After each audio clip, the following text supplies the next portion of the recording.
We're going to look back now because on May the 8th, 1945, after 6 years of war, the fight against the Nazis in Europe was over. Tomorrow is the 75th anniversary of that day, and while celebrations have been cancelled due to coronavirus, people will still be marking it in their own way.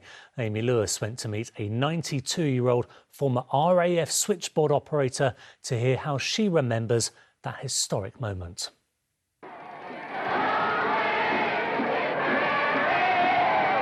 There was such a general wave of euphoria everywhere, elation. People were thrilled. They were laughing, shouting, singing. 75 years may sound like a long time, but Marie Scott can recall nearly every detail of VE Day. She and her best friend headed into central London along with 1 million others. The crowds were getting thicker and thicker, and in the end you could barely walk. It was just a tremendous feeling of relief that we didn't have to worry about bombs, V-bombs, whatever, and that we could start to live our lives normally again. She was just a schoolgirl when war broke out, but her family decided not to evacuate and stayed at home in Clapham instead. We had the Blitz, and it really was terrifying.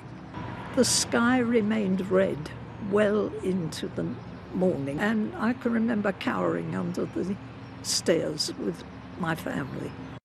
When Marie was 17, she joined the Wrens and became a switchboard operator. She spent D-Day speaking to troops landing in Normandy over a radio. It was the mayhem of war.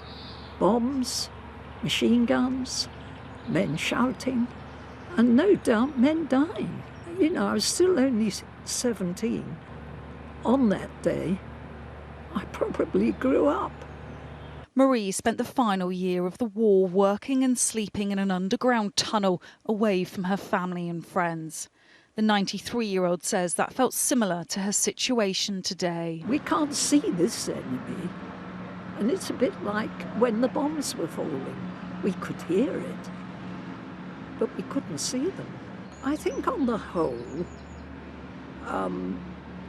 we're on the right path in this country, and I think eventually, hopefully, we'll have a land fit for heroes.